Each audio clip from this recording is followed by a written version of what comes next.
no está. No veo. O de repente Bernard, Bernhard. Bernhard. Mm. Cuéntanos, ¿de dónde eres?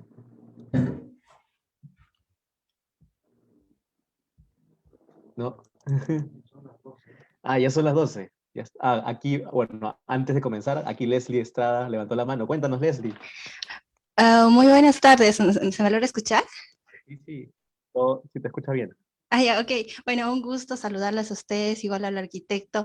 Yo soy de Cerro de Pasco y soy estudiante de arquitectura, bueno, ya egresada de arquitectura, y pues para mí realmente ver esta conferencia ligada a una región que requiere bastante la atención de profesionales, investigadores en el campo de la contaminación, mismo que ya lo vi el temario que está muy interesante, así que estoy con todas esas ganas de poder recibir y bueno, grande, ¿no? Es un profesional de arquitectura más que se suma a esta investigación que son muy pocos y me alegra, la verdad, súper agradecida. Buenísimo, Leslie. Va a ser genial la conversación entonces después que Sí. tengamos con Boris. Y Sí, muchas gracias. Entonces, bienvenida. si digo tonterías, me vas a corregir también porque no le reparo, así que cuento contigo. Buenísimo. Gracias. Contamos contigo, Leslie, entonces, ya. Genial, genial. Bueno, un gusto a todos. Yo soy Arturo Gutiérrez, soy CEO de EA Lima, y bienvenidos al Seminario Sobresalientes. Ese es un seminario donde buscamos presentar los proyectos de fin de carrera de estudiantes de diferentes universidades del Perú. Y bueno, Boris Lefebvre fue estudiante de la ESA, de la ESA en París, y también estudiante de intercambio aquí en la Universidad Católica, allá por el 2010, me parece, donde nos conocimos cuando éramos estudiantes. Y bueno, lo he 2011. invitado, 2011. Ya, entonces lo hemos invitado para que también participe porque tiene un proyecto muy interesante sobre Cerro de Pasco, que en estos momentos van a ver. Entonces les damos la bienvenida. Aquí está con nosotros Isaac Ramírez, que es nuestro Community Manager de Lima, Fernando Gutiérrez también, en los controles. Ahí está Isaac. Qué bueno verte. Entonces, a ver, eh, les presento la web. Esta es la web del seminario. Bueno, ustedes entran a ealima.archi, van a eventos y encuentran seminarios sobresalientes. En ese seminario hemos presentado proyectos de diferentes egresados de universidades como Chiclayo, la UNI y la Católica, ¿no? Y próximamente se unen algunos egresados también de la Ricardo Palma. Entonces ustedes pueden ver, bueno, aquí están linkeadas las primeras conferencias, las primeras 7 conferencias, pueden verlas aquí en ver grabación. Bueno, por aquí está el ver la grabación de algunos, de las primeras conferencias. Y bueno, pueden también buscarlo en YouTube y encontrarlas y... Uy, ahí está. Encontrarlas y ver las que han pasado que han sido muy interesantes también. Entonces, el día de hoy es la conferencia del arquitecto Boris Lefebvre sobre Cerro de Pasco, que tiene un proyecto de fin de carrera muy interesante. Yo también me muero por curiosidad, hace años que me muero por de curiosidad de verlo. Estas son unas imágenes muy, muy interesantes. Y bueno, entonces lo presento. El magíster del arquitecto Boris Lefebvre es máster en arquitectura por la École Especial d'Architecture de París, ESA, donde fue asistente de cátedra para diferentes talleres. Es fundador de Van Archie, startup que vincula arquitectos jóvenes con clientes, de Because Architecture Matters, empresa que organiza concursos internacionales de arquitectura, y de Aglo, aplicación que automatiza la elaboración de especificaciones técnicas de proyectos y facilita la cotización con empresas constructoras. Actualmente trabaja en el estudio familiar Pastome Lefebvre Architects en Marsella. Vivió en Lima desde el 2011 hasta el 2014, donde se interesó por Cerro de Pasco y su problemática.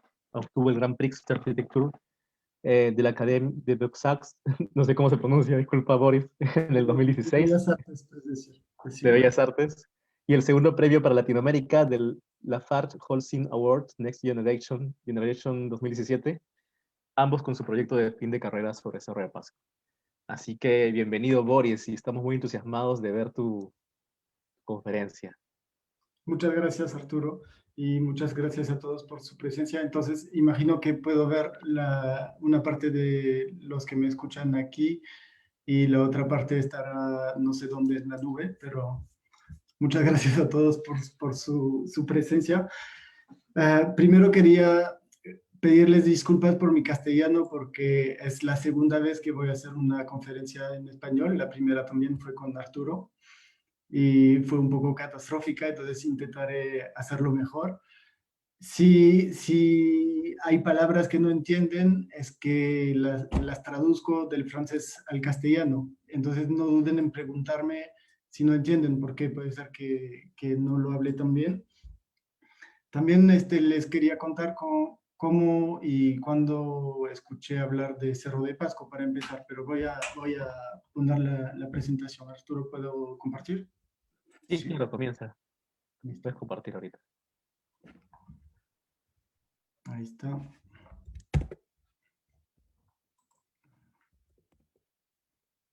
Bueno, ahí pueden ver una fotografía de la ciudad de Cerro de Pasco, que es una fotografía de ciudad muy atípica, como lo pueden ver, porque la ciudad de Cerro de Pasco está construida alrededor de una mina con tajo abierto. Imagino que la mayoría de ustedes, si están presentes, es que conocen esa problemática, pero voy a intentar describirla un poco más después. La primera vez que escuché hablar de Cerro de Pasco fue como turista en Cajamarca, en la época donde había muchas manifestaciones en Cajamarca contra el proyecto minero de Cajamarca. Y visitaba lugares turísticos con un guía que era también trabajador minero y me contaba esas problemáticas y él había dejado de trabajar en la mina para trabajar en el turismo porque consideraba que el impacto de la mina era muy negativo sobre su región. Eso se puede discutir, pero es un punto de vista. Y él me habló de la ciudad de Cerro de Pasco y por curiosidad fui a ver Cerro de Pasco en Google y cuando uno pone Cerro de Pasco en Google se da cuenta muy rápidamente que hay algo que no encaja con esta ciudad. No sé si lo han hecho, pero bueno, voy a intentar hacerlo en directo. Puede ser interesante. No sé si, a ver, ahí está. Ahí, por ejemplo, estoy en el Google Maps de Cerro de Pasco y claro, cuando uno ve eso por primera vez, se da cuenta que esa ciudad es muy específica. La ciudad de Cerro de Pasco está situada en 4.500, más o menos 4.500 metros encima del nivel del mar. A ver, voy a compartir. Ahí está. Del nivel del mar. Ahí ven el mapa de cómo llegar a Cerro de Pasco desde Lima. Es por la carretera central, pasando por La Oroya. Eso puede parecer algo anecdótico, pero no lo es, porque la ciudad de Cerro de Pasco y la ciudad de La Oroya crecieron juntas y es un conjunto de ciudad y si están interesados en leer más y aprender más sobre la historia de Cerro de Pasco y de La Oroya, les invito a leer los libros o los artículos de Pablo Vega Centeno, un autor de La Católica, que lo describió muy bien, también de Federico Efgot y de Denis Surmont, que son autores que cuentan mucho mejor que yo la historia de esas ciudades. Y la ciudad de Cerro de Pasco fue construida para la explotación minera. Al comienzo descubrieron en la época español una mina de plata o un yacimiento de plata y los españoles empezaron a explotarlo y poco a poco intentar encontrar caminos para llevar el mineral que extraían hasta el puerto del Callao, que era el principal, que todavía es el principal puerto de Perú. Y entonces, esa mina de plata fue explotada durante siglos hasta que el valor de la plata en el siglo XIX empieza a caer y la concentración de plata empieza a caer en el yacimiento de Cerro de Pasco. Esa explotación todavía era una explotación subterránea. Y en ese momento, en la ciudad de Cerro de Pasco, que tenía más o menos unos 20.000 o 15.000 habitantes, empezó a decaer y la población fue decreciendo hasta que al final del siglo XIX y al comienzo del siglo XX empieza a subir mucho el precio del cobre. Y en ese entonces se sabía que en Cerro de Pasco había mucha concentración de cobre, entonces una empresa norteamericana compró el yacimiento de Cerro de Pasco para explotarlo y extraer el cobre, en la era del cobre, que era más o menos la era industrial, que necesitaba mucho cobre. Y en ese momento, esa empresa se dio cuenta que era difícil explotar una mina con mano de obra que no era calificada, sino mineros que estaban acostumbrados a trabajar de forma puntual, que a veces eran campesinos que iban a la mina durante las temporadas donde no había cosechas y que regresaban a su tierra a la mitad del año. Y era muy difícil para esa empresa explotar la mina. Entonces, varios historiadores cuentan cómo la compañía minera intentó apoderarse de las tierras que estaban construidas, que estaban, perdón, alrededor de la ciudad de Cerro de Pasco, para hacer, bueno, para crear una mano de obra y una masa de mano de obra que viva en la ciudad. Y hay un libro muy conocido que tuvo un premio, que es el Premio Planeta, de Manuel Scorza, que se llama Redoble por Rancas, que describe muy bien ese proceso, justamente en Cerro de Pasco, de cómo la compañía minera compraba y cercaba los terrenos de los campesinos para impedirles trabajar en sus propios terrenos y les hacía préstamos para obligarles a tener que reembolsar los préstamos sin poder trabajar y eso trabajando en la mina. Se llama un proceso de proletarización o de creación de mano de obra proletaria que en la era industrial era común para las ciudades mineras. Y entonces esa ciudad de Cerro de Pasco fue creciendo mucho con la era del cobre, hasta unos 40.000 habitantes en los años 50. Y ahí les voy a mostrar entonces dos planos de la ciudad que son puestos... Recuerda ponerlo en pantalla completa, porfa. Ah, perdón. Ahí lo pueden ver. Sí, ahora sí, perfecto. Sí. Entonces, esa ciudad, lo que pueden ver en rojo era la ciudad en 1850 más o menos.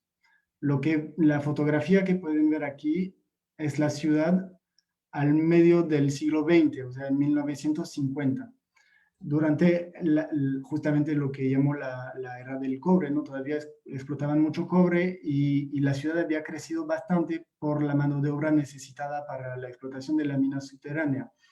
Pero al inicio de los años 50 se desarrolló una nueva técnica que es la minería a tajo abierto, que ustedes conocen porque hay muchas minas de tajo abierto en Perú.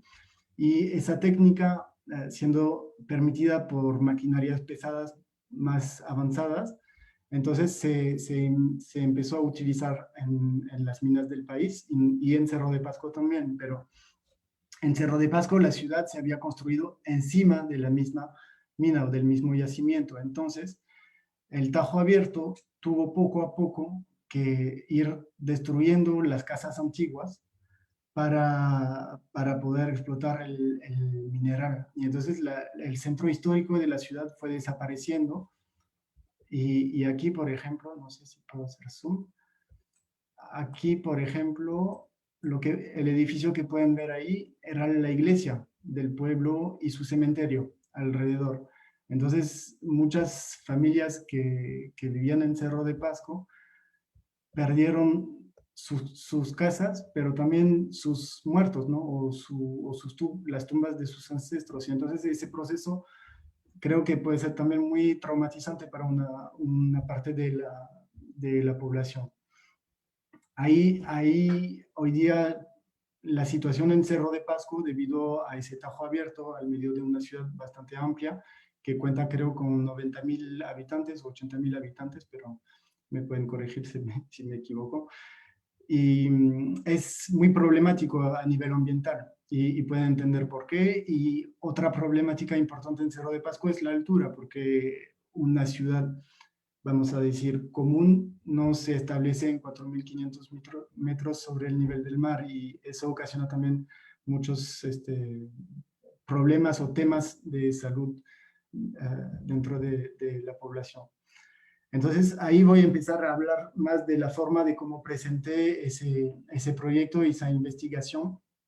después de haber descrito la ciudad, para mi jurado de diploma. Primero, ahí ven las páginas, entonces ven que es bastante largo, pero no se preocupen, voy a ir rápido. Ahí esa primera parte no es el mismo proyecto, sino más una parte analítica de la ciudad a través de fotografías, que me parece importante para la gente que no conoce Cerro de Pasco, presentarlo también con fotografías y no solo con mapa desde arriba, para que se puedan proyectar un poco en el contexto. No sé si hay otras personas que están presentes que conocen Cerro de Pasco, que han vivido en Cerro de Pasco, que son originarios de Cerro de Pasco, pero igual si les parece que hay cosas que aportar, no duden en hacerlo, porque la verdad son mucho más legítimos que yo en hacer eso. Entonces ahí pueden ver la ciudad en 2013. Ahí está el proyecto de mi tesis, en una laguna, pero eso lo hablaré después. Y ven el centro histórico que veíamos en rojo en la primera parte. Yo soy de la ciudad de Cerro de Pasco. Nací en la ciudad de Cerro de Pasco, Perú. Pasco. Mucho gusto. En el distrito de Choquimarca. Un gusto, señor Luis. Mucho gusto, señor Luis. Genial. Entonces, el distrito de Chaupimarca justamente o el barrio de Chaupimarca está ahí donde lo estoy enseñando, que es la parte histórica del centro de Cerro de Pasco. Y ahí está otro distrito de la región de Cerro de Pasco, porque Pasco es la capital regional, que es San Juan, que es un barrio que se ha creado después, durante la explotación minera, y supuestamente se había creado lejos de la mina para hacer un barrio sano y alejado de las obras mineras. El problema es que no anticiparon la crecida de la explotación minera, y entonces ahora también el barrio de San Juan, se ve en el mapa, se afecta poco a poco por la explotación minera. Y lo que es importante ver es que es una ciudad que tiene mucho crecimiento también informal, como muchas ciudades en Perú, alrededor, y muchos barrios han crecido también en zonas que son explotadas por la minería, porque toda la parte que pueden ver aquí, por ejemplo, son lo que llaman desmontes o stockpile, que son montañas de minerales o de mineral tratado y procesado, pero donde queda concentración de metales pesados, de tratamiento. También la parte que ven aquí es bastante importante. La verdad es que cuando uno va ahí son montañas inmensas, y el Tajo Abierto está ahí al centro más o menos de la imagen. Ahí por abajo se pueden ver lagunas de relaves donde van los desechos líquidos de la explotación minera, que también es un problema muy importante. Muestro esa fotografía para contar o para contar a mis profesores en ese momento de arquitectura que había contactado a la compañía minera para poder visitar esa mina desde adentro, para poder acercar para hablar mejor del sujeto, ¿no? Y él era mi chofer, me acompañaba donde quería ir, y entonces le agradezco también la compañía porque me ayudó bastante en ese proyecto. Por lo menos en facilitar la visita. Ahí ven los relaves mineros líquidos que están alrededor de la ciudad, y entienden mirando esas imágenes que la problemática ambiental es muy grave y muy importante en la región de Pasco. Esas son fotografías tomadas adentro de la minera subterránea. Hay que entender que el Tajo Abierto tiene una profundidad de más o menos 500 metros o 450, y debajo de ese Tajo Abierto hay 500 metros más de galerías subterráneas donde se explota todavía el mineral.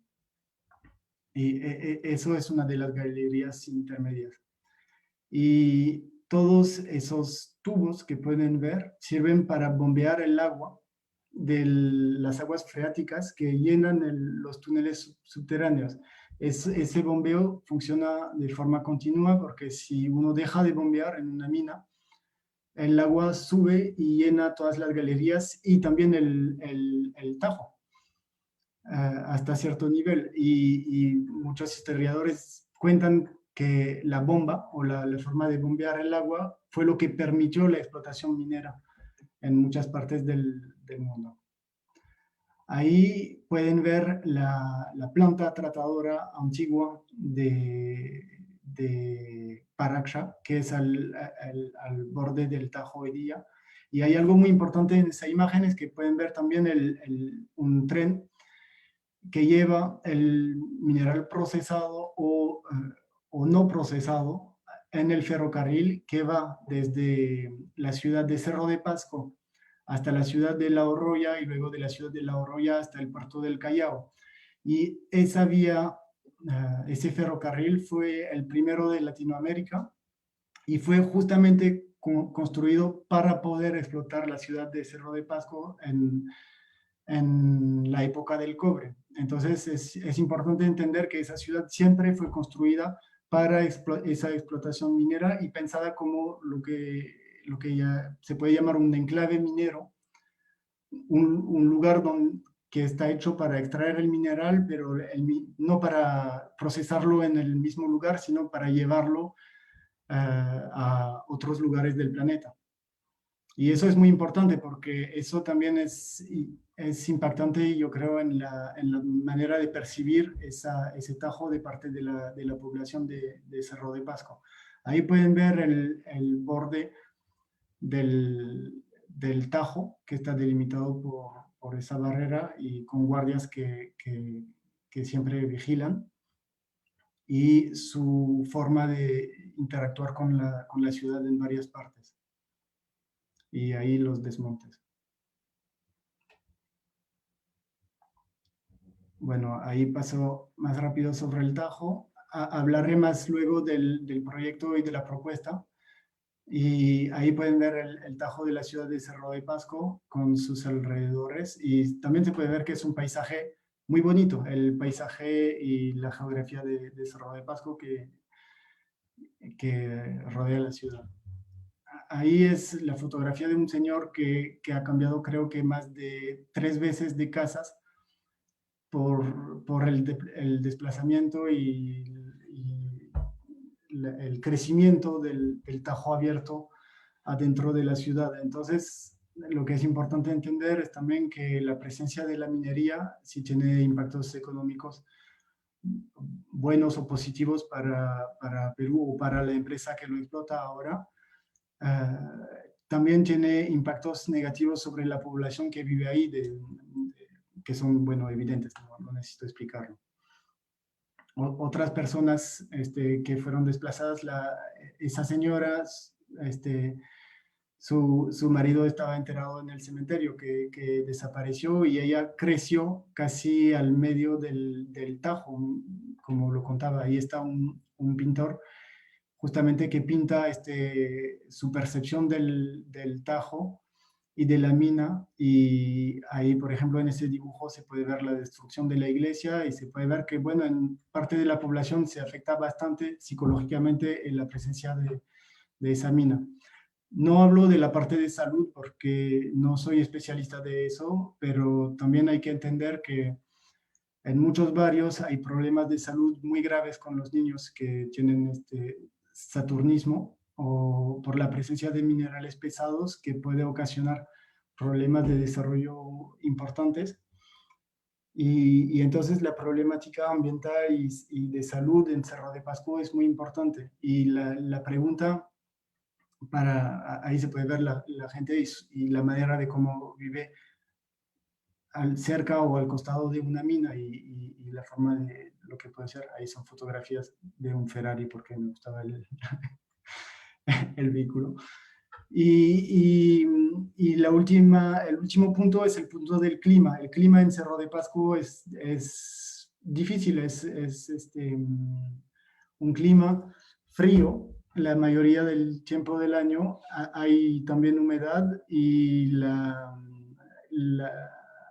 las casas no están adaptadas a ese clima y a ese frío.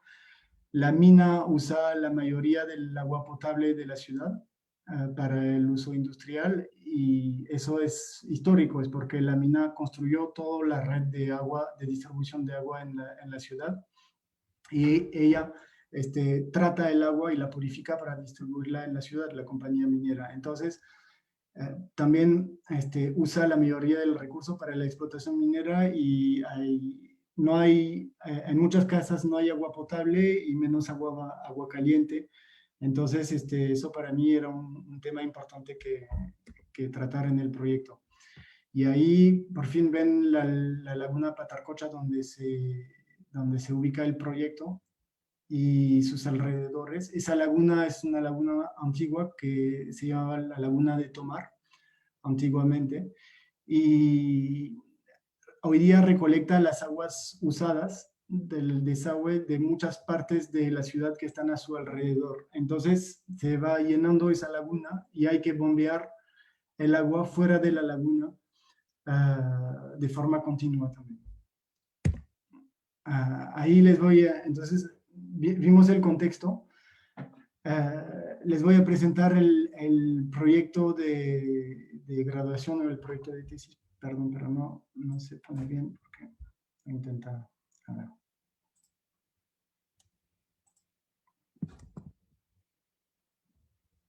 Ahí está. Perdón.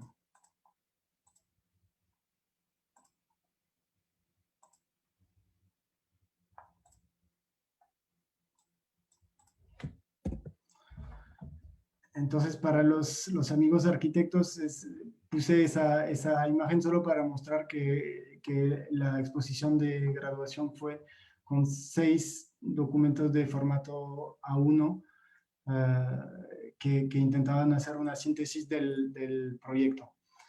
Y expuesta de esa manera también con maquetas. Y bueno, voy a ir describiendo más adelante la propuesta. La propuesta, por supuesto, es subjetiva y no está hecha para solucionar los problemas de Cerro de Pasco, porque creo que son temas muy difíciles. Es una respuesta, se pueden dar muchas otras. Hoy en día se habla, por ejemplo, o se habla desde hace tiempo de un traslado de la ciudad. Algunos están de acuerdo con esa opción, otros dicen que no es una buena idea, pero lo que pasa es que al final la ciudad se queda donde está, y los poderes del Estado o de la región van discutiendo esos temas o hablando de esos temas, pero al final la ciudad queda y la gente queda ahí. Entonces el objetivo del proyecto era decir, bueno, en esa situación hay que intentar un poco mejorar el cotidiano de alguna forma, y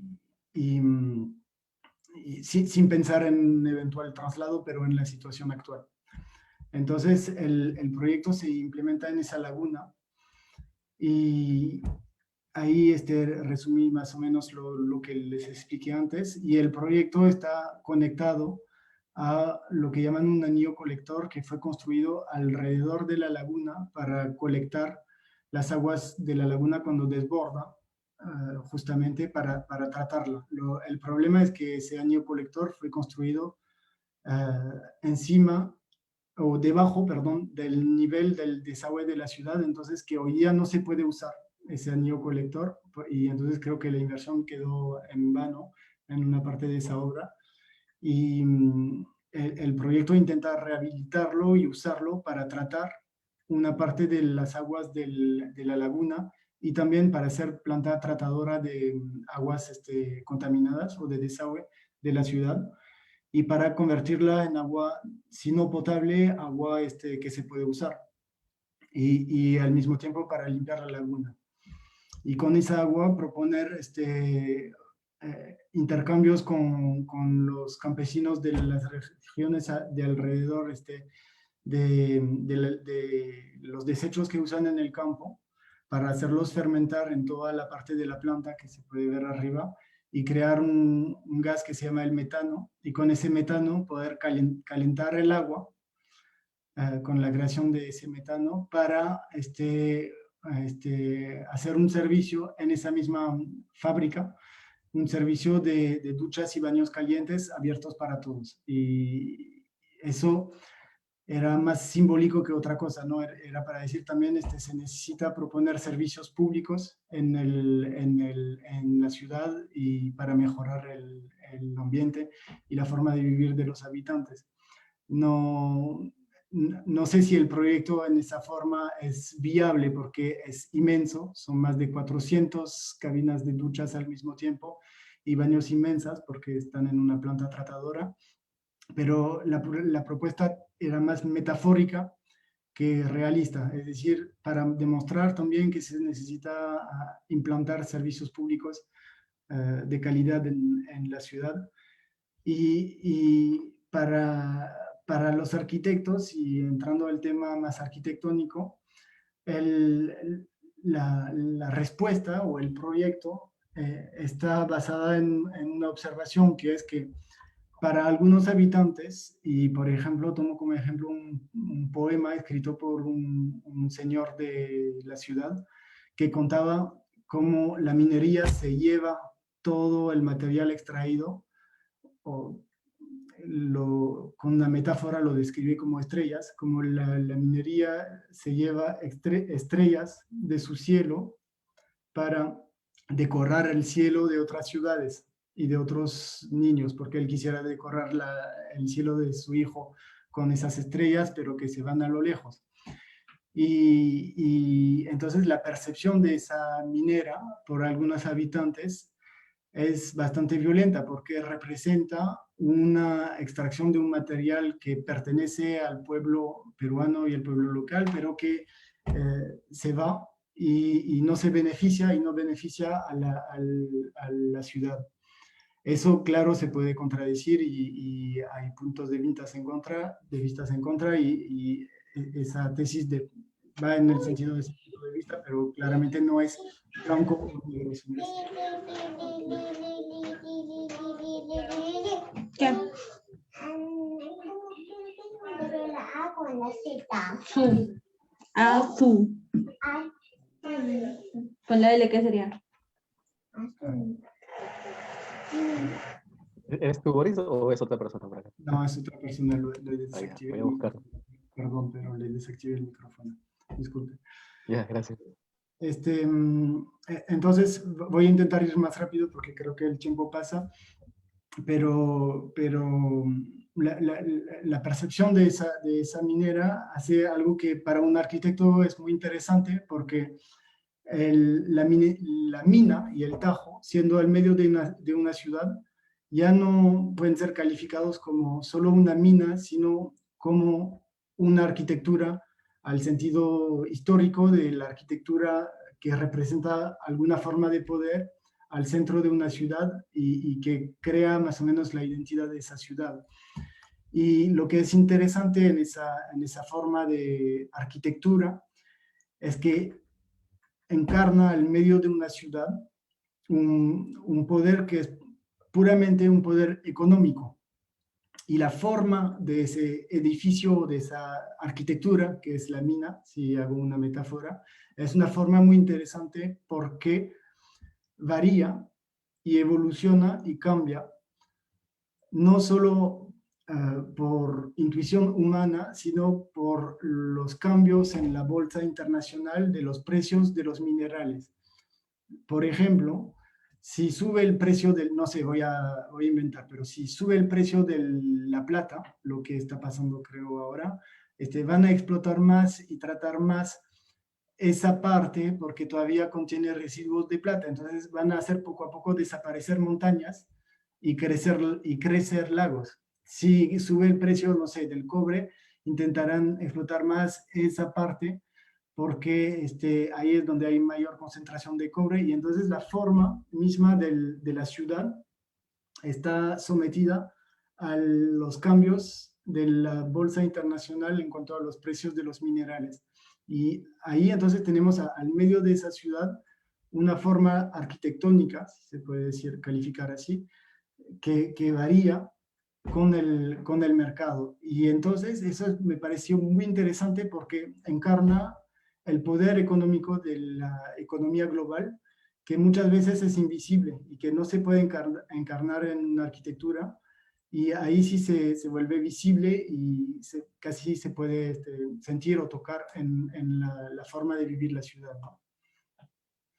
Y entonces la respuesta a eso era decir, bueno, en contra de eso, hay que justamente implantar una forma que no se mueve, que crea un límite periférico donde la gente puede entrar y sentirse en una ciudad que no va a variar, sino que es una ciudad de verdad, que no es solo urbanismo y una ciudad que está hecha para su función utilitaria, sino también que crea un sentido de identidad y de comunidad, ¿no? Adentro de esa ciudad. Y eso está bien encarnado por el programa de los baños, ¿no? Los baños que están usados en la cordillera de los Andes desde hace muchos siglos antes de la llegada de los colonos españoles o de empresas americanas, y también en Europa y en países como el mío, como Italia, en baños termales, donde justamente eso creaba un sentido de comunidad y de ciudadanía adentro de la ciudad. Y entonces me pareció muy interesante hacer un análisis de las formas presentes en la ciudad. Y, por ejemplo, los círculos son todas las formas industriales. Y siempre que ven un círculo pueden pensar que hay, no sé, 80% de probabilidad de que sea un edificio industrial. Los rectángulos de ese tamaño, la mayoría del tiempo son canchas de fútbol. Y entonces ahí abajo pueden ver la cantidad de canchas de fútbol, chiquitas y grandes, que son presentes en la ciudad de Cerro de Pasco. Y la parte negra son edificios públicos, ahí está el cementerio, por ejemplo, y se pueden ver que esas formas se repiten en la ciudad. Y entonces, analizando eso, intenté, bueno, tomar esa forma de la cancha, que hace referencia también en su etimología al Cusicancha, ¿no? Que se puede ver en Cusco, y donde la cancha era la parte central del Cusicancha, de las habitaciones, que era el lugar para vivir juntos, y mezclarlo con formas circulares de la industria. Y justamente, metafóricamente, para liar la parte industrial y técnica de la ciudad con la parte de la ciudadanía o del hecho de vivir juntos, construyendo así un edificio que es al mismo tiempo una planta tratadora que beneficia al lago, a los entornos, y que propone a la gente poder tomar baños o duchas calientes, y al mismo tiempo que, que genera ese sentido, esa metáfora de una ciudad donde se puede vivir juntos. Ahí entonces pueden ver los planos del proyecto con la planta superior que vimos justo antes, donde se procesa y se trata el agua, y la parte de abajo, donde está la parte donde se puede bañar y donde están los baños. Ahí, entonces, bueno, después hay mucho más que decir sobre el proyecto en sí, pero creo que tengo que ser breve, entonces me voy a quedar aquí y voy a esperar si tienen preguntas. Genial, Boris, muchas gracias. Está súper interesante. Ahora quisiera presentar a Claudio Magrini, que quien va a dar comentarios y con el que podamos comenzar una conversación. A ver. Sí, Claudio Magrini es arquitecto por el Politécnico de Milán, magíster por la Pontificia Universidad Católica de Chile, PUC, y doctorado por la TU Braunschweig de Alemania. Ha desarrollado su labor docente en diferentes universidades de Chile, como la PUC, la Universidad del Paraíso, la Universidad Andrés Bello y la Universidad Diego Portales, donde es profesor asociado, esta última. Además es conferencista y autor de diferentes artículos y publicaciones. Claudio, bienvenido. No sé si tienes observaciones, comentarios sobre la exposición de Boris. Hola, no sé, buenos días, buenas tardes, no sé en qué hora están ustedes. Muchas gracias por la invitación. Disculpen que llegué 5 minutos atrasado, pero le había dicho a Arturo que tenía otra reunión con el decano que no podía postergar al final. Entonces, No te hay que preocupes. cumplir con las autoridades. Quizá entonces por eso yo tampoco me perdí un poco la introducción, como que no entendí muy bien a raíz de qué se propuso ese proyecto. Lo que yo pude entender que es un proyecto que fin de carrera, parece que también fue presentado a un concurso de Beaux-Arts, no sé si se ganó o no se ganó, y que desarrolló un tema de la minería acá en Perú, ¿correcto? Ya. ¿Cómo decir? El comentario que yo hago es más bien un comentario desde el punto de vista profesional, desde el punto de vista académico, o más bien es una reflexión con respecto al estado del arte del país. ¿Cómo lo vamos a direccionar? Disculpen que pregunto, pero Arturo. Sí, no, puede ser sobre la misma arquitectura y la relación con el paisaje, tal vez, o con la comunidad. En realidad es abierto, es libre a lo Ya, que te parezca más importante a ti. ok. Bueno, yo creo que viendo el trabajo de Boris, yo veo que hay distintos horizontes, distintos niveles, distintas capas que se están poniendo encima de la mesa. Quizá la primera capa tiene que ver con toda la industria de la minería. Ahora, en Perú, como en Chile, donde yo vivo, claramente son países que están fuertemente dependientes de la extracción de minerales, cobre, sobre todo en Chile, por ahora también litio, etcétera, etcétera. Claramente estos grandes recursos a nivel global, en cierto sentido, no solamente determinan la economía de cada país en sí. En Chile, en cierto sentido, creo que el 40-50% de su entrada es dependiendo del cobre. Entonces, claro, se baja el precio del cobre, todo el país lo resiente. Y eso claramente también abre el margen a muchas veces un juego perverso entre el Estado y esas grandes empresas a nivel internacional, que claramente al final, si uno es muy honesto, sacan el materia prima a muy bajo costo. Claramente pagan royalties, pagan impuestos, todo lo que tú quieres, pero al final, si uno lo pone en la balanza, la ganancia que ellos hacen versus lo que ellos tributan al país, versus lo que ellos tributan a la localidad y versus, sobre todo, los impactos que genera el territorio son enormes. Entonces creo que todavía hay una visión, no sé si llamarla de colonialismo, pero más bien de dependencia económica de los grandes poderes internacionales, y que pone encima la balanza claramente siempre ese eterno dilema, como con el COVID ahora, ¿estamos encerrados o salimos? Entonces siempre es la seguridad de la economía. Con la minería es ambiente o economía. Entonces, yo no creo que nosotros como seres humanos podemos vivir sin minería. Ahora más allá, si nosotros sacamos el cobre, lo que sea, por ejemplo, hoy en día se habla del litio. Por lo que yo leí el último paper científico, todos los chips de los teléfonos, de las redes, toda la red que nosotros hemos construido ahora virtual, para poder sobrevivir en la pandemia, sin el litio no sería posible. Entonces, claramente, nuestra forma de vida implica que igualmente nosotros vayamos extrayendo recursos que claramente apunta a nuestro confort. Ahora, yo no estoy en contra de la extracción de minería, de los materiales, o más bien de la extracción de los recursos, solamente que eso claramente deberían ser más equitativamente distribuidos, no en manos de pocos, sino más bien en función del bien común. Entonces, claramente ahí también, si yo digo, en este territorio específico, lo que yo saco lo tengo que reponer. Pero claramente lo que uno ve, sacan 100 y con suerte ponen 1. Y esto uno muchas veces tampoco tiene sentido, no es tampoco paliativo, es algo que se ve bonito para hacerse publicidad, pero al final no contribuye claramente a este tipo de problemáticas. Entonces, claramente, creo que el primer nivel que me gustaría destacar, claramente de Boris, es más bien una reflexión a nivel político, a nivel nacional, a nivel territorial, hasta qué punto, dónde está el equilibrio correcto de la extracción de los materiales, la salvaguardia del ambiente y sobre todo la salvaguardia de las comunidades. Que paradójicamente, las grandes extracciones de minerales muchas veces calzan con los grandes ecosistemas. Por ejemplo, si yo pienso en litio, en Chile, en norte de Chile, son las lagunas altiplánicas, pero claramente las lagunas altiplánicas son importantísimas para el servicio hídrico de la cuenca hidrográfica completa, ¿me entiendes?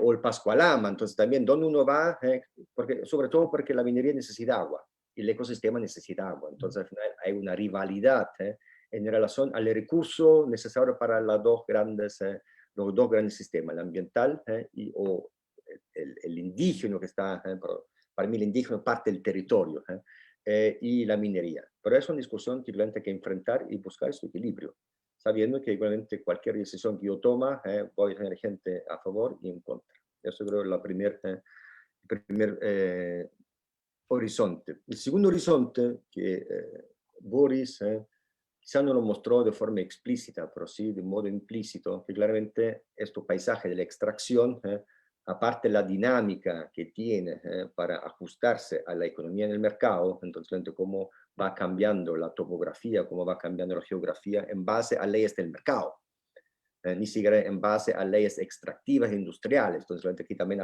además uno ya ve como la lógica capitalista ya no está basada en la primera instancia que la industria, sino ya en el capital. Entonces, bueno, al final es todo volátil, uno va agregándose, donde efectivamente de nuevo el ser humano y el ambiente están en segundo plano. Por eso de nuevo tiene que ver con el primer horizonte que vimos, de cómo yo logro este equilibrio. Ahora, yo creo que importante que en ese sentido Boris un poco empieza a abrir las puertas, que efectivamente yo para poder intervenir en esos paisajes de alta complejidad, que tampoco hay que negarse, esos son los paisajes en ese sentido donde nadie quiere meterse porque es como meterse en la pata de los caballos. Hay tantos problemas que al final es imposible dar cuenta de todo, o yo tengo que dar una respuesta en quizá 20 años, porque necesito 20 años para entender cada ley por separado, pues ver cómo eso funciona como un sistema interconectado de complejidades. Y además también es un paisaje que es diabólico, si uno piensa todos los químicos, toda la materia, los contaminantes que están ahí, el desmonte, la aridez, la erosión. Entonces, de verdad como uno de la minería tiene el catálogo completo de todos los accidentes o todas las perturbaciones ambientales que el ser humano puede producir. Están todos ahí. Ahora, claro, para yo poder tomar manos en el asunto, lo que yo necesito empezar primero a desglosar, a mostrar ese sistema. En ese sentido, creo que Boris, quizás también por los tiempos que tuvo, no pudo avanzar mucho, porque el cliente todavía no se ve mucho como un sistema extractivo. Lo explica a palabras, pero todavía no está mapeado para justamente entender cuáles son los procesos, cómo esos procesos empiezan a modificar el paisaje. Y esto yo creo es una condición mínima para efectivamente recién poder dar una respuesta al problema. Pero ya es algo que se entrevé en el proyecto de Boris. Digamos quizás al nivel de la arquitectura, quizás a la escala más baja, que él propone este edificio que es una planta depuradora. Entonces, de nuevo, ahí lo que uno siempre tiene que pensar que esta relación entre los grupos indígenas o la población local con la minería, algo siempre igual dan de vuelta. Generalmente, al menos en Chile, por muchos años la minería ponía en la cancha de fútbol, que al final se ven bonitos, pero nadie le sirve. Es de nuevo un paliativo. Ahora, en ese sentido, ya proponer una planta depuradora, ya encuentro que es un avance, porque ya uno no propone un proyecto que más bien para pacificar los ánimos, sedes culturales, cancha de fútbol, que son todos esos proyectos lúdicos, que está bien, pero más bien él propone una infraestructura que debería tener claramente un rol fundamental en algún modo bajar la contaminación. Entonces, hay una infraestructura dura como programa al cual él asocia el programa más lúdico, que encuentro correcto. Primero, si construye una infraestructura, lo que más caro es la infraestructura, la arquitectura es claramente un 10-20% adicional. Entonces, de nuevo, cuando nosotros pensamos a nivel territorio, creo que es una cosa que los arquitectos tenemos que aprender. Ya no tenemos que pensar en función de la arquitectura, porque nadie nos va a pescar, a nadie le interesa la arquitectura en paisaje de minería. Lo que sí le interesa son claramente infraestructuras, pero infraestructuras que son capaces de solucionar problemas que están encima de la mesa. Y si a esa infraestructura después yo le agrego el upgrade arquitectónico, o más bien, claro, el valor agregado de la arquitectura en términos económicos muy poco, pero en términos sociales muy alto. Entonces, ahí la curva económica, esta pequeña inversión adicional, es justamente lo que me hace toda la diferencia. Y eso también tiene que ver que también las poblaciones locales tienen que empoderarse mucho más. Porque en este momento estamos todos, cuando llegan estos grandes gigantes, todos bajamos la cabeza y nos sentimos desamparados, pero al final al menos lo que está pasando en Chile, que muchos proyectos de la minería están parados porque una comunidad dice no. Y porque justamente la nueva legislación exige que claramente las comunidades pueden exigir ciertas cosas, claramente dentro de la lógica, pero al final, yo el año pasado me tocó trabajar en una minería para un proyecto y al final la población dijo que no, y no nomás. Da igual la cantidad de millones de dólares que están metidos adentro. Entonces ahí también uno ve que en este momento las comunidades a nivel internacional cada vez se empoderan más y tienen el mango por sus manos. Entonces también hay que empoderar a ellos para que sepan exactamente qué pedir, pero no la cancha de fútbol, porque al final esa, sino más bien justamente cuál infraestructura dura que es capaz de mejorar mi calidad de vida a la larga, a la cual después yo le puedo agregar claramente la parte más lúdica, etcétera, etcétera. Con respecto al proyecto,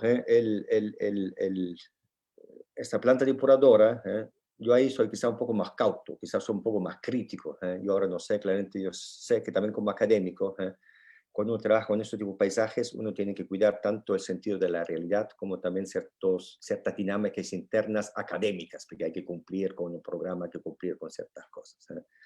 Y disculpa que se te lo digo, pero lo digo en forma muy de broma. Ahí reconocí muy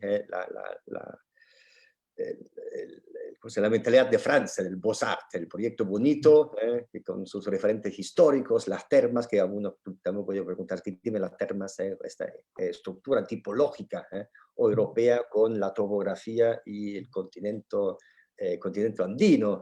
Yo creo que hay muchos ritos de baños de los andinos que pueden ser mucho más ricos, mucho más atingentes a la realidad. Entonces, claro, en el proyecto a mí me parecen ciertas variables que son más bien de un proyecto de índole académica, donde yo más bien muestro mis capacidades de desarrollar proyectos a partir de la formación de un programa y claramente en articular las distintas instancias.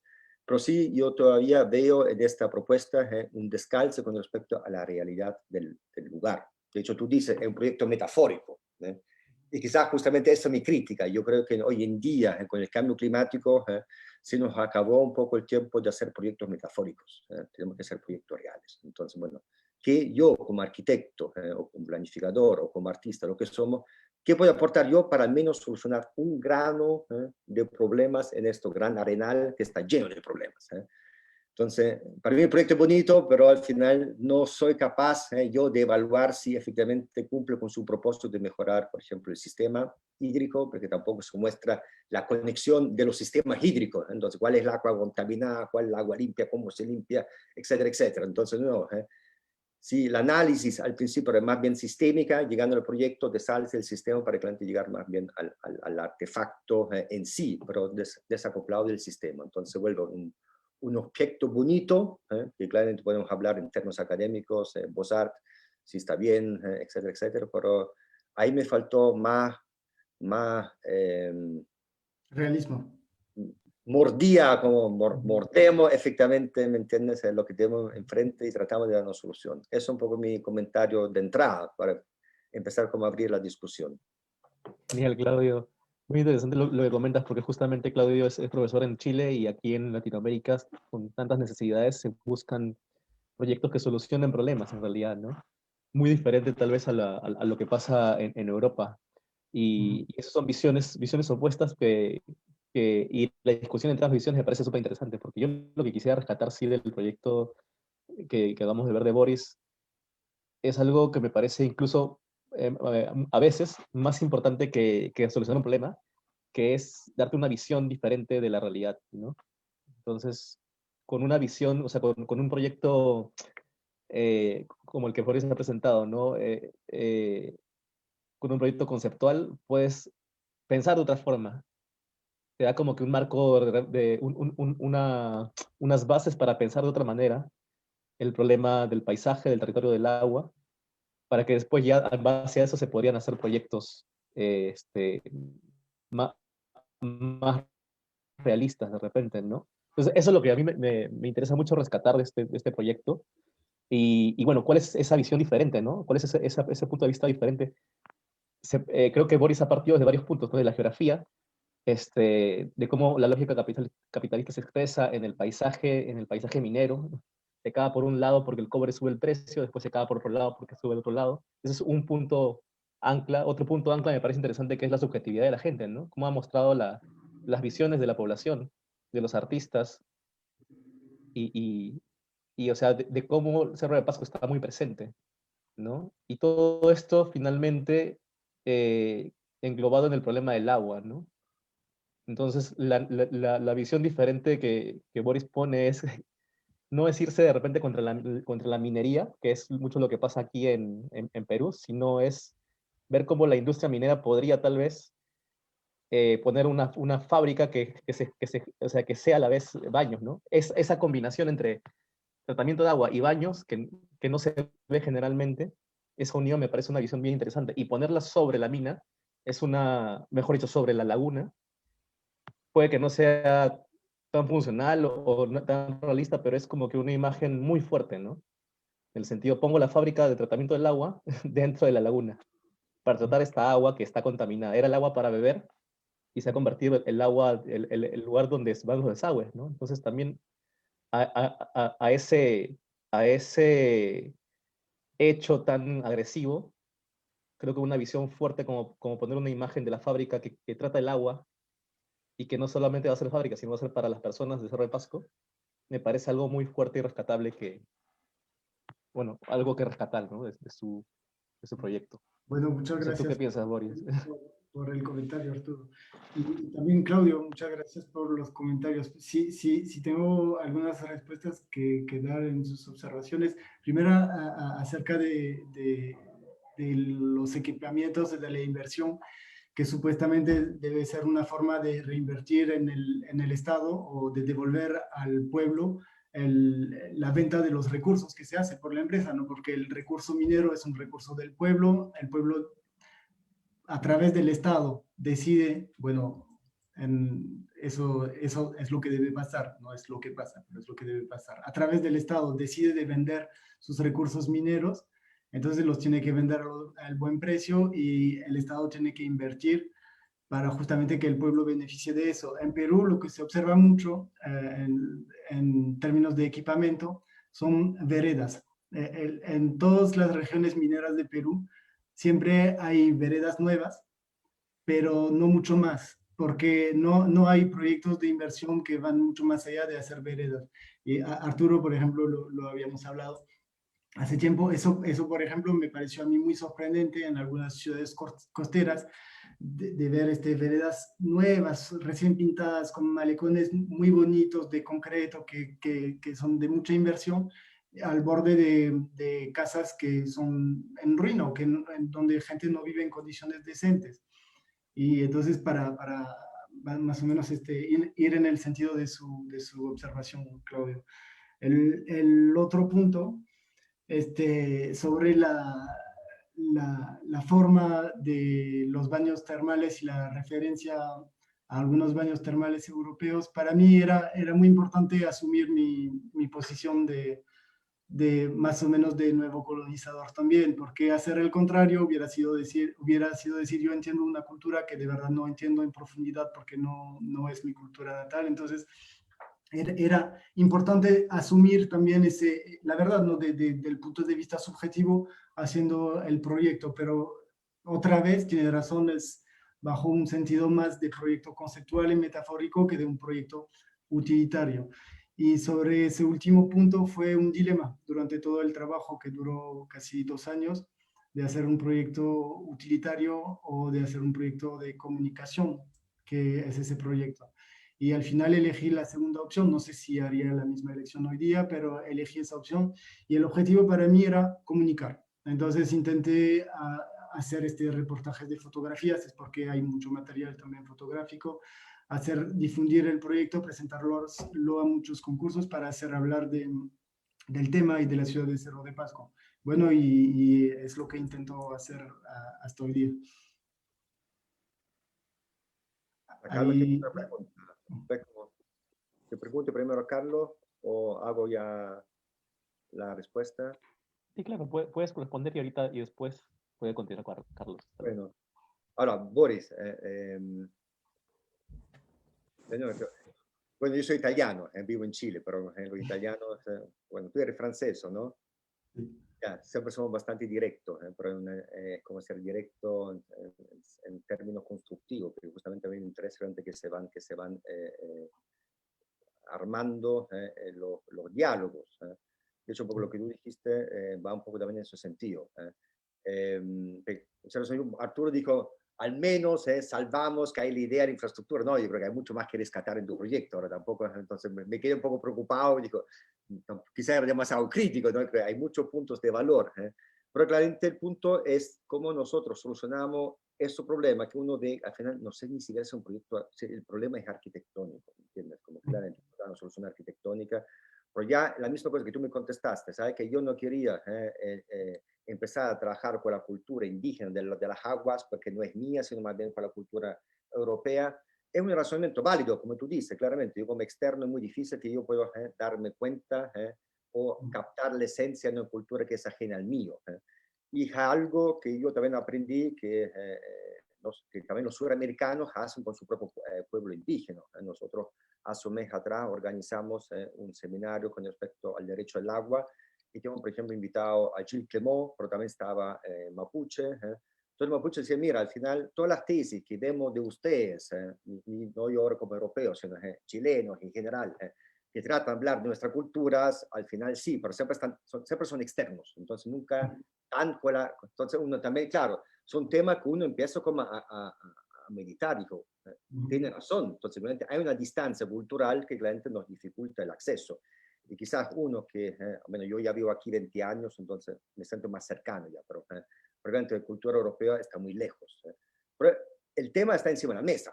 ¿Hasta qué punto nuestros imaginarios, nuestros referentes son correctos o no son correctos? Entonces, lo que yo veo, al menos a nivel internacional, como lo que ni siquiera sé la arquitectura, porque pongamos un poco lo que trabajamos en escala más grande, paisaje y territorio, o urbano, que sin participación ciudadana ya no es nada posible. Entonces la participación ciudadana se ha vuelto un núcleo importantísimo de definición proyectual, definición del bienestar territorial, etcétera, etcétera.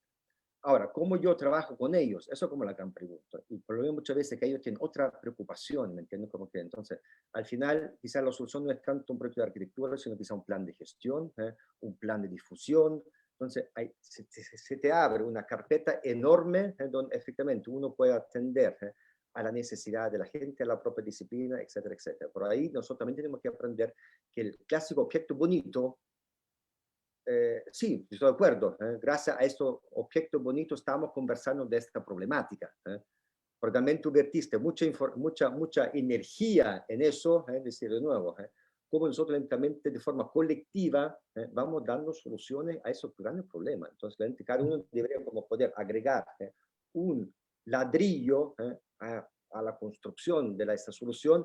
Por eso el ladrillo claramente tiene que ser, yo digo un poco muchas veces en términos científicos. ¿En qué sentido? Que si yo veo el proyecto bonito, entonces claramente cuando yo digo, ¿qué saco de eso? Digo, ya, imaginario. Pero si tú me dices, mira, ¿sabes que hay tantos litros de agua en la laguna, tanto contaminado, yo necesito tanta superficie programática para descontaminar esta agua en este tiempo? Entonces, perfecto. Más allá de la forma que hace el proyecto, me queda a mí una fórmula, me quedan aquí datos que después yo, cuando llego después, puedo seguir construyendo encima de eso, ¿entiendes?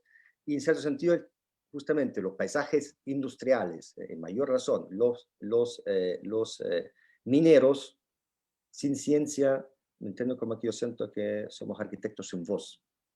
Sí.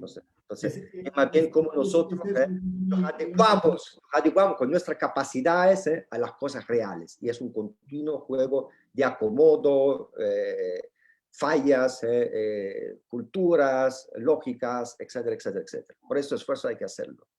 Sí, ese punto es muy, muy importante, yo creo, y también es importante precisarlo. Todos los cálculos que fueron hechos para el dimensionamiento del proyecto los hice yo y tenía 24 años, entonces no tenía respaldo de ingenieros, pero tenía un amigo que era ingeniero en metanización y otro ingeniero en plantas tratadoras. Me apoyaron un día cada uno, lo que está bien, pero son cálculos que están hechos de forma muy, más o menos muy global, entonces no son realistas. Y si se quisiera plantear ese proyecto de forma realista, el mismo proceso se podría hacer de cálculo, pero de forma mucho más racional, ¿no? Y real. Pero siempre sí fue importante para mí intentar hacerlo con dimensionamiento real. El punto de vista que me parece que es menos realístico es más que todo por el lado económico, porque la inversión que se necesita para hacer un objeto bonito así es mucho más allá de la inversión que se necesitaría para hacer una planta tratadora eficaz, para tratar ese tipo de proyectos. La cantidad, ahora cuando lo miro con más, no sé, un paso atrás, también hoy día hay muchas problemáticas de cuánta materia usamos para construir algo. Y ahí en ese proyecto hay muchísima materia usada, mucho desperdicio, mucho concreto, y eso contamina mucho en otras partes del planeta. En las minerías de, no sé, donde se extrae el cemento en Perú también. Y entonces, si tuviera que diseñarlo de una forma más realista, creo que buscar la economía para el mismo propósito es algo que también sería muy, muy importante hoy día. Yo ahí discrepo. Si la minería paga, la plata a mí no me importa, porque la minería tiene la plata. Te digo, lo que mi experiencia el año pasado con la minería, que esta pequeña población, da igual lo que ellos pedían, la minería lo iba a pagar. Porque al final lo que paga para llegar al permiso es mínimo, es ínfimo. Entonces yo ahí exactamente lo diría al contrario, sacaría la mayor cantidad de plata a la minería en función del pueblo, ¿entiendes? Como ahí sería ambicioso. Claro, Claro. después, si la plata después lo tienen que gestionar ellos, la municipalidad, entonces el discurso distinto. Pero si los dineros salen de la minería, yo les sacaría todo lo que pueda, todo. Sí, también es un punto mucho menos de cualquier cosa que ellos nos dan en cambio. Y ellos sí, saben, si la población dice que no le van a salir la licencia. Entonces, es la única forma. y el cálculo creo que había hecho, no recuerdo si las cifras que les voy a dar son exactos, pero el cálculo que había hecho es que la inversión para el proyecto representaba el 25% de la utilidad neta en un año de lo que generaba la minería. Entonces, eso también permite ver la escala del recurso que sale por la minería. Y lo que dice usted sobre el hecho de que la empresa minera puede dar lo que sea, también es triste porque refleja que el pueblo o el Estado vende al final el recurso a un precio muy bajo, muy debajo del precio real al cual debería estar vendido. Totalmente, y ese es el problema que pasa hace muchos años en Latinoamérica, ¿no?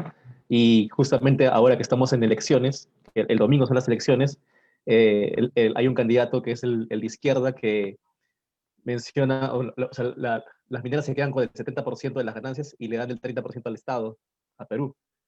Y él menciona que se tiene que hacer un cambio, ¿no? El 70% para Perú, el 30% para las mineras. Es más o menos lo que hizo Evo Morales cuando asumió el poder allá en Bolivia. Entonces hay toda una discusión en base a eso, porque los que están en contra de la izquierda, de este candidato, mencionan que esas son visiones capitalistas, digo, visiones comunistas, perdón, y hay como que una lucha entre esas dos visiones muy fuerte en este momento, justo ahora, ¿no? Entonces hay como que, o sea, sí habría dinero como para hacer el proyecto si es que pagaran los impuestos, pero ahora con los impuestos mínimos que también pagan, es básicamente se está robando, ¿no? Se está robando los recursos naturales, ¿no? Y ese es Bueno, un la tema verdad es bien que delicado. yo no creo que nadie esté robando, sino más bien que el Estado y el Estado representa al pueblo esté regalando. Y eso eso es la problemática, es que la empresa privada siempre va a buscar un interés financiero, es lógico, entonces donde hay oportunidades va a ir. La cuestión es que esas empresas van a seguir interesadas si el mineral se vende al precio real, porque el precio real no es solo el precio de la extracción, sino también el precio del costo ecológico y de lo que se va a tener que reparar durante cientos de años después. Y si vendemos un mineral a ese precio, de repente nadie está dispuesto a pagar ahora. Entonces todo el mercado sube y cambia. Entonces la dinámica también creo que es muy compleja. Claro, no lo digo porque por una opinión u otra, pero solo para volver el tema completo. Claro, claro, y es interesante lo que dices, no se roba, sino se está regalando. Sin embargo, acá yo digo que se está robando porque los que gobiernan son las empresas, son o sea, los dueños de las minas son los que gobiernan, entonces son juez y parte, ¿no? Ahí es como que el cambio ¿no? Está súper interesante la conversación y quisiera invitar a participar a Carlos Quintana, que ha levantado la mano hace rato, y de repente los demás también se pueden incluir a la Sí, conversación. buenas tardes. Tal Carlos, comenta. Buenas tardes a todos. Boris, detrás mío está la laguna y está la ciudad, parte de la ciudad. Entonces, yo vivo aquí en Cerro de Pasco y si falta algo en Cerro de Pasco es agua. Y lo que tú planteas con la generación de una planta de tratamiento y aprovechamiento del agua es algo efectivo para la ciudad. Su impacto social sería muy beneficioso, realmente, porque así como llueve acá de manera muy fuerte, y aún así no tenemos agua los que vivimos acá. Los cerca de 80,000 pobladores no tenemos agua potable. Y las fuentes de agua tenemos que hacerlas subir con motores de propulsión. Y que el proyecto integral de agua prometida por el gobierno de Fujimori en los 90, hasta ahora, mira, han pasado 10, 20, 30 años. Nada. O sea, el Estado no ha logrado construir una planta que traiga agua a Pasco. Hasta ahorita el proyecto integral está en un avance casi de 15% ejecutado, ¿no? La mina provee agua a parte de la ciudad, algunos barrios, pero no es todos los días, es una vez a la semana, pero tampoco es agua de calidad.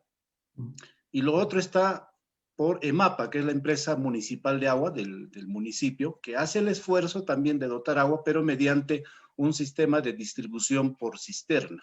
Entonces, miren, nuestra problemática del agua es esa. Y tú vienes acá y nos planteas de que hay que hacer una planta de reuso del agua, aprovechamiento del agua, generación del agua. Realmente, más que metafórico, creo que es posible. Es posible. Y yo felicito la idea, realmente está extraordinaria. Desde mi punto de vista, yo soy profesor, desde mi punto de vista, yo soy poblador aquí y veo de que me has despertado las ideas propias de la juventud, porque a veces nosotros los viejos tenemos ideas limitadas en Pasco. Y desde otras miradas, como la tuya, como arquitecto, consideramos que sí, es un gran aporte. Pero ya el profesor Claudio objetó un tema clave, ¿no? Que es el tema de financiamiento. Desde la minería será posible, desde el Estado será posible.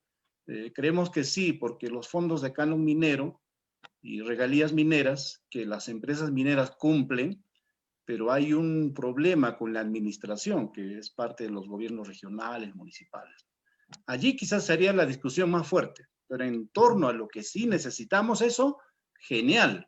O sea, genial, Boris, gracias a la organización también por darnos este espacio. Gracias. Gracias a usted totalmente, sus palabras son súper importantes. Alguien de allá de Cerro de Pasco. Claudio, comentan. Carlos, pero no desaparezcas. Dame la cara, por favor. Me encantó. Ya, acá está mi cara, Claudio. Ya. No, mira, encuentro muy interesante la discusión que empieza como a surgir, porque lentamente se están sumando los distintos actores que debieron justamente tomar decisiones. Ahora, estimado Carlos, cuando yo digo metafórico, es porque para realizar el proyecto de Boris, que es una idea, la idea en sí, yo también la ve, porque justamente soluciona una infraestructura, un problema base al cual además le agrega también valor cultural, social, lúdico, etcétera, etcétera. Pues uno ahora lo pensar desde el punto de vista técnico, entonces, perfecto, pongamos que usted como población pueden decidir a la minería, es decir, queremos una planta de tratamiento de agua, perfecto. La pregunta que yo me hago como profesional es, perfecto, ¿qué tipo de agua tenemos de antemano? Porque si la agua limpia la saca toda la minería pasa a nosotros, por ejemplo, agua contaminada, un cierto grado de contaminación, yo esta agua lo podría utilizar para las aguas grises, por ejemplo, para el baño lo puedo utilizar. La gente no lo puede utilizar ni para agua potable y no sé por la ducha, ahí habrá que ver los valores. Pero si yo, por ejemplo, utilizo un agua, pongamos gris, un agua contaminada en la minería, para el agua gris, yo eso no lo puedo descontaminar con una planta tratadora, normal, no puedo. Lo que sí es una idea excelente, que claramente uno dice, perfecto, todas las aguas que las casas tiran, reciclémoslas. Es un código súper interesante, porque justamente esto es algo que uno necesita. Muchas veces el agua gris nosotros la botamos. Hoy en día con pequeñas cajas enjabonadoras, yo puedo separar claramente las aguas grises, agua para el riego y otra agua. Entonces yo el 80%, 90% de las aguas de la casa yo lo podría reciclar. Pero siempre que la premisa que el agua que yo recibo sea limpia, porque si esa ya es contaminada de antemano, ¿qué voy a reciclar? ¿Se entiende? Entonces, ahí empezar como a dimensionar el problema. La otra cosa, Carlos, que tú dices, llueve mucho. Entonces, no sé, hagamos un edificio que colecta las aguas, como un caso, un gran oreja hacia el cielo que conecta las aguas, pero el agua que cae es limpia. Entonces, claro, si ustedes necesitan agua, la pregunta que uno deberá hacerse, ¿dónde está el agua limpia y cómo yo obtengo el agua limpia? A partir de todas las aguas sucias, contaminadas que están ahí, porque son distintas aguas que están en el sistema. ¿Se entiende? Entonces, de nuevo, por eso era un poco metafórico, ¿sabes? En el sentido que es bonito la idea, pero claramente esta idea hay que sacarla del reino de las ideas, de los sueños. Ahora, bueno, ¿cómo lo hago? Y eso es un trabajo muy largo, porque nosotros que trabajamos con ese tipo, con nuestra maestría, nosotros a veces nos demoramos 3, 4 años para tener una solución. Porque es tan complejo, son 3, 4 años. Entonces, claro, y además hay un problema clave también, es que hay dos tipos de plantas tratadoras. Hay las plantas tratadoras que vuelven el agua gris, más o menos ya no gris, pero ya no potable tampoco, para botarla en la naturaleza y ponerla en la naturaleza de forma limpia. Y después otro tipo de planta que sirve a purificar aguas de la naturaleza para usarlas. En Francia, por ejemplo, hay normas que no nos permiten usar el agua gris tratada para el uso doméstico y como agua potable. Igual si es posible, no, la ley no lo permite. Entonces, si las mismas normas, y la verdad no lo sé, existen en Perú, hay que encontrar otro tipo de soluciones. Una solución como lo evocaba Claudio, por ejemplo, podría ser de reciclar aguas de esa laguna que necesita extracción de agua. Lo importante de esa laguna es que necesita constantemente extracción de agua y energía para extraer el agua. Entonces, reciclar el agua de esas lagunas donde van todos los desagües para el uso minero, por ejemplo, e intercambiar con el agua limpia extraída por la minería, podría ser una posibilidad más viable en términos económico que el mismo proyecto. Por eso decía, ese proyecto, si se tendría que plantear de forma más realista, hubiera que hacer un trabajo mucho más largo que el que ya está hecho y construirlo con diferentes actores y especialistas también para poder entregar una respuesta viable, como lo dice Claudio.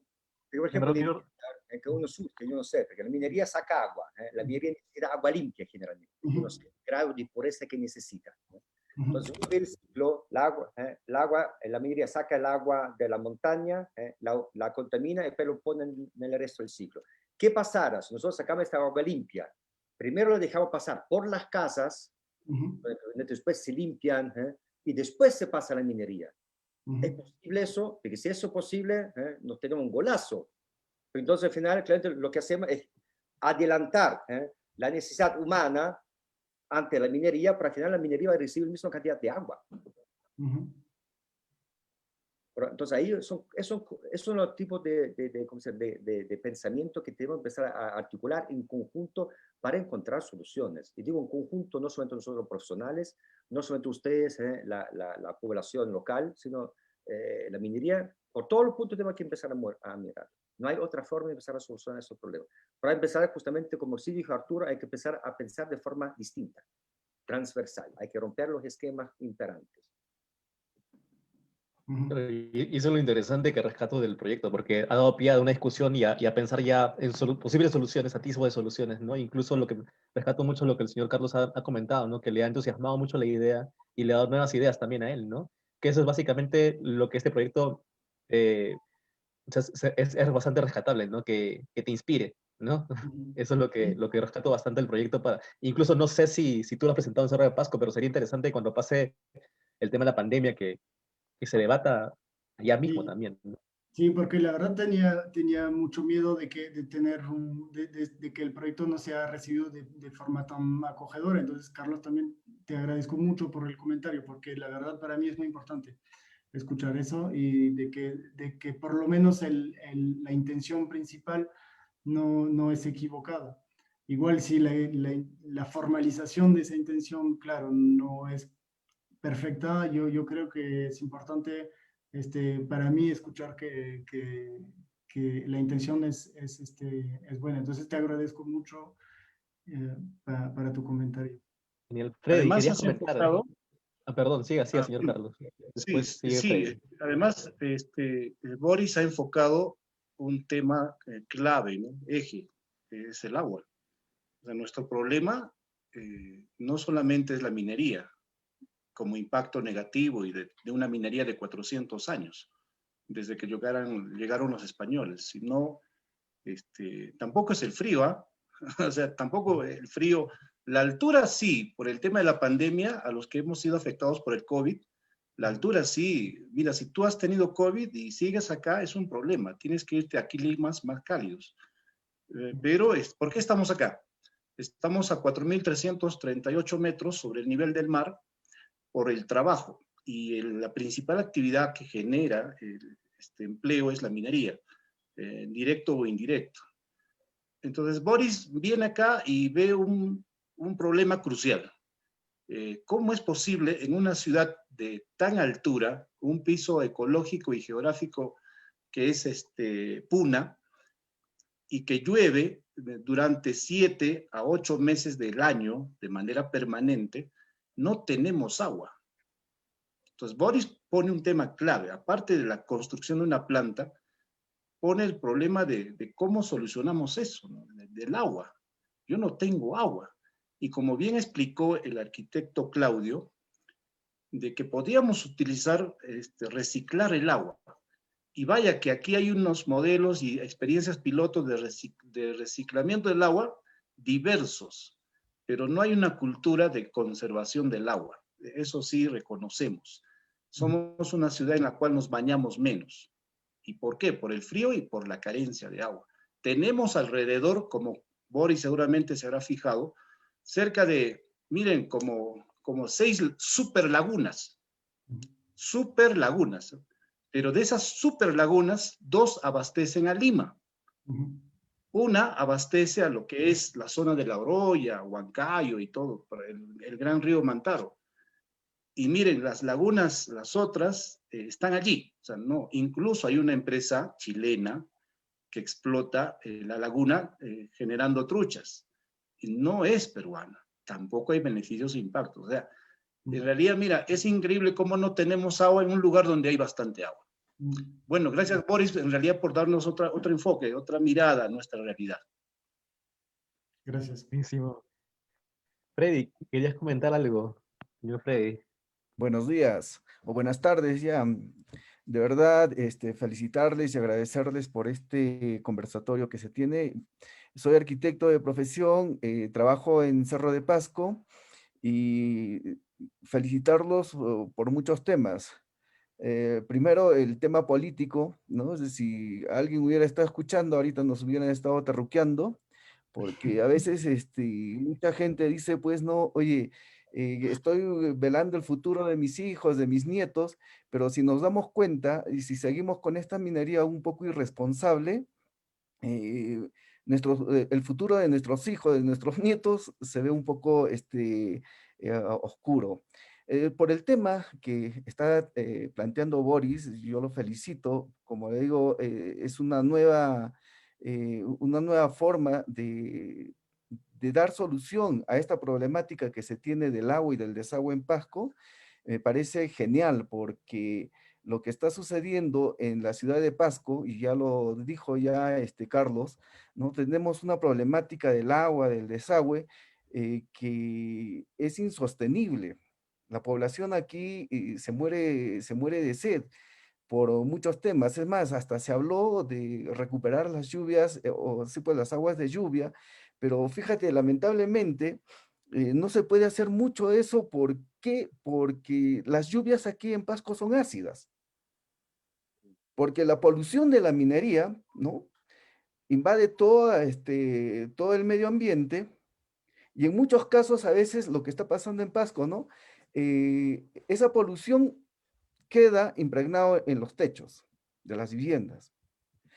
viene la lluvia y a veces la población de manera un poco equivocada dice, bueno, hay que colectar pues las aguas de lluvia porque aparentemente es cristalina, aparentemente es potable, pero lo que sucede es que lava toda la polución que está en los techos, llega a su bidón y de eso están consumiendo en muchos casos.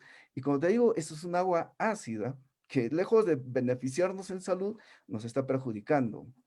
El tema que plantea Boris, parece que ha habido un poco de datos equivocados cuando él dice que sí, pues hay un anillo colector que le llaman de los desagües, que sí hubo un estudio, de repente ese estudio lo ha tomado Boris, en el cual decían que esas redes que se han proyectado están por debajo de la cota de donde llegan los desagües de las viviendas, y no es tanto así. Es tanto así que ahorita se está construyendo, creo que el gobierno regional de Pasco lo está financiando, se está haciendo un túnel para conectar con las redes principales de colectores de desagüe de Pasco, y van a hacer que estos desagües de las viviendas ya no ingresen ya a esta laguna, mal llamada laguna, porque inicialmente, y esa foto que lo presenta pues Boris, ese gráfico, antes sí era una laguna de tomar o de beber, que los pobladores pasqueños lo utilizaban, pero lamentablemente pues esa laguna ha sido pues cubierta, ha sido en volumen, ha sido quintuplicado en volumen, porque todo el desagüe pues de esa parte de la ciudad de Cerro de Pasco ha invadido ¿no? Esa laguna. Entonces ahorita la discusión que se va a presentar a nivel de la población es cómo recuperamos ese espacio, porque ustedes entenderán que como esa zona estaba siendo pues utilizada como como unas lagunas de oxidación, una vez que ya no ingresen los desagües de la ciudad de Cerro de Pasco, no ingresen a ese lugar, pues va a ser un problema, porque todos los sólidos, todos los desechos que están ahí acumulados, pues desaparecerlos va a ser un tema muy peligroso. Pero a la propuesta que hace Boris, yo creo que es una propuesta que sí se tiene que trabajar en la ciudad de Cerro de Pasco, porque Pasco no tiene una planta de tratamiento de agua residual. Se estuvo haciendo un proyecto está ubicado esa planta de tratamiento más o menos a unos 15 kilómetros de la ciudad por Sacrafamilia, pero de acuerdo a sus estudios, mira, el costo de tratamiento de aguas residuales iba a ser a 80 soles, ¿no? Mensuales por cada usuario. Ahorita el agua se está pagando pues entre 15, 20 soles aquí en Pasco, y hay mucha gente que no puede cubrir pues ese monto, pero te imaginas que se pague pues 80 soles por el desagüe. Es una cosa pues inaudita. En cambio, la propuesta que está haciendo Boris, ¿no? El de reutilizar esas aguas, de repente no necesariamente en un agua que se puede utilizar para bañarse o para otro tema, pero sí poder sacar productos derivados de esa planta de tratamiento que él está planteando. Yo creo que eso es un tema excelente, ¿no? Y sería bueno, pues, que de repente creo que lamentablemente ninguna autoridad de nuestro querido Cerro de Pasco está presente, pero hubiera sido interesante, empiecen ya a trabajar en esos criterios, en esas propuestas que se está planteando, ¿no? Agradecerlos y felicitarlos también a Claudio. Yo creo que nos ha dado una muy buena idea, ¿no? El tema de trabajar el tema de reciclar las aguas, ¿no? Oye, primero la gente, primero la población y después la minería. Esa es otra idea que también se tendría que estar trabajando, ¿no? Porque el tema, pues, del agua, como ya ustedes lo saben, el tema del agua potable en Pasco es un gran problema. Gracias y felicitaciones. Muchas gracias. Muchas Boris, gracias. Boris, tiene que ser otro proyecto de título ahora con los datos verdaderos que te entregó la población. Ya estoy muy viejo ya para un proyecto de título, ahora tendría que ser un proyecto real.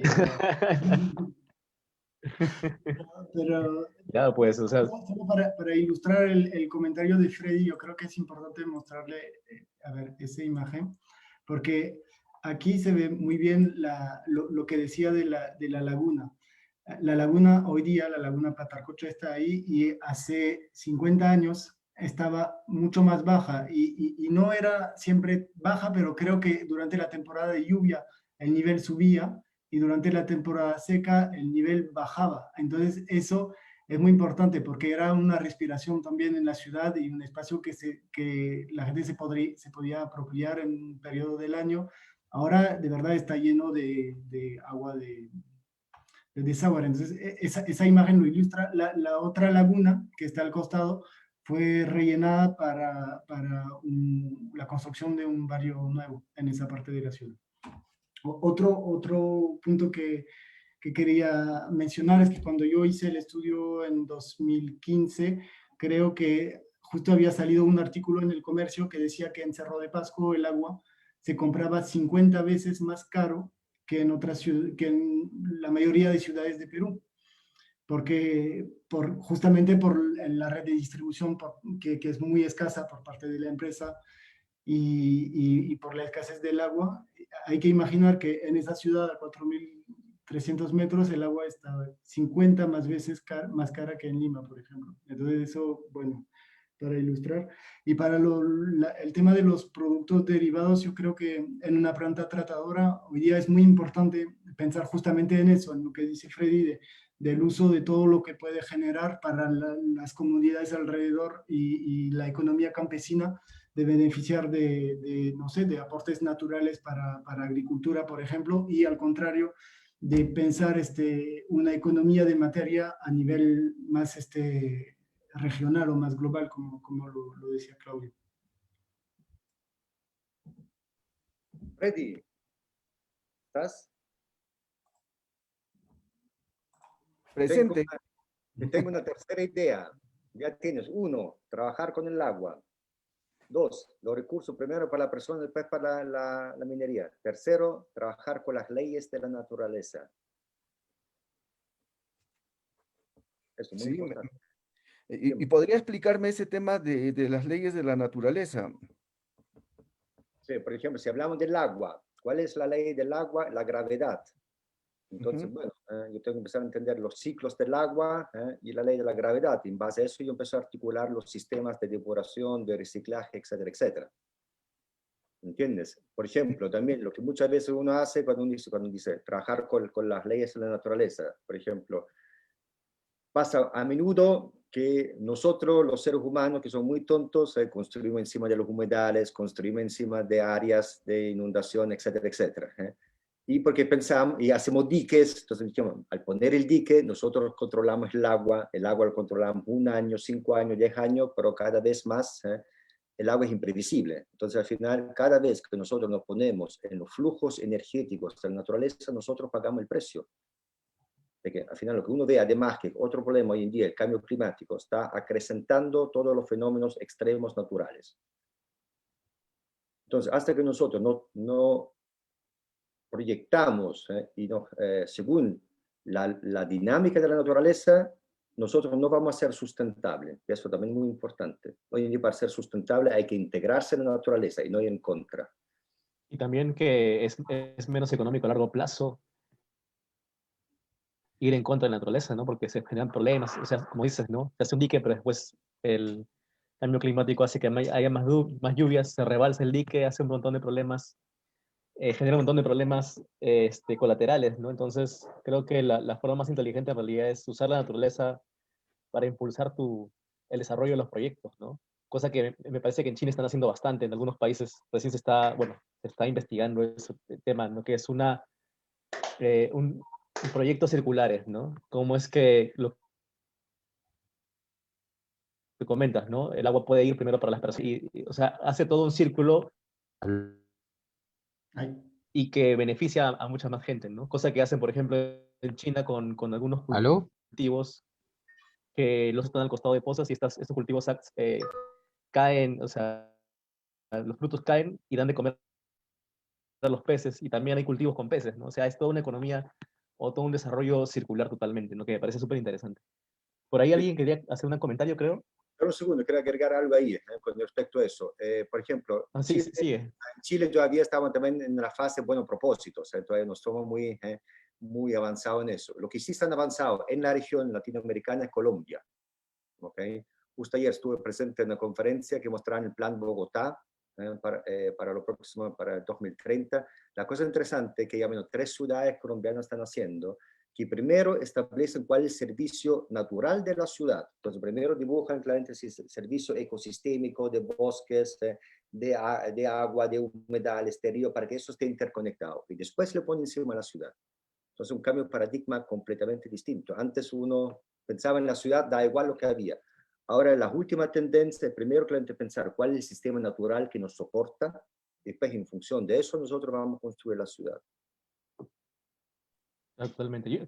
Yo comentaba de China, que hay un artículo que leí sobre China, sobre ese tipo de agricultura y cultivos todos totalmente circulares, ¿no? Que por acá no se ve mucho, pero hasta que, bueno, no conocí el caso de Colombia, que me parece muy interesante. Bueno, muchísimas gracias por participar con nosotros en la conferencia. Nos hemos pasado un poco de la hora, pero valió la pena, la verdad. En verdad, Boris, muchísimas gracias por presentarnos tu proyecto y fue un catalizador para una conversación tan interesante como la que hemos tenido acá. Que lo que buscamos aquí en EA Lima es divertirnos con la arquitectura y profundizar en proyectos que son muy interesantes, ¿no? De una forma no tan formal, sino algo como que más como una conversación con un café, ¿no?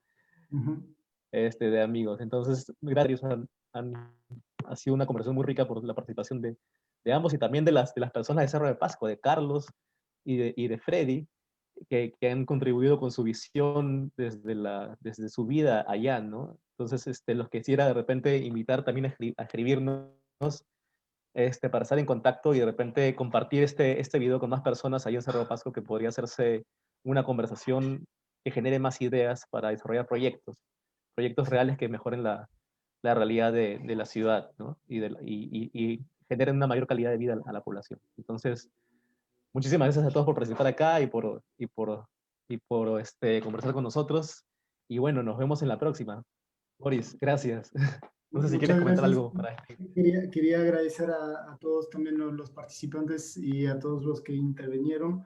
Muchas gracias por sus comentarios. Para mí es muy importante escucharlos y recibirlos también. Hacía tiempo que no había mirado ese proyecto que he hecho hace casi, no sé, 5 años, creo.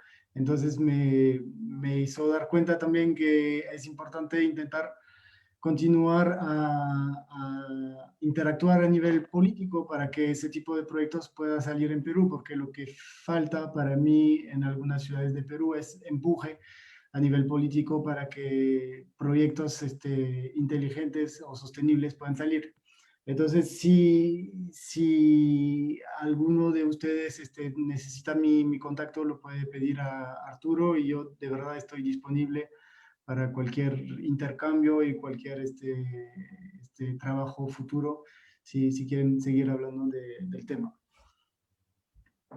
Sí, genial. De todas formas, les vamos a compartir la web de Sobresalientes. Ahí vamos a poner los correos y los LinkedIn de cada uno de los ponentes. Ahí va a estar también el correo y LinkedIn de Boris para que se contacten. Y bueno, Claudio, muchísimas gracias también por participar con nosotros y por tus comentarios. Muchas gracias. Qué bueno verte ya después de un tiempo. Muchas gracias. Y un gusto haberte conocido. Siga adelante. Y mucho gusto también. Estamos en contacto, chicos. Un abrazo. También saludos a Eva hacia Praga, que se conectó por acá, que le interesaba también ver en la conferencia. Por ahí está. Y ahí a Sofía, que también la vi conectada por acá. Hasta la próxima, entonces. Gracias. Un abrazo. Chao, chao.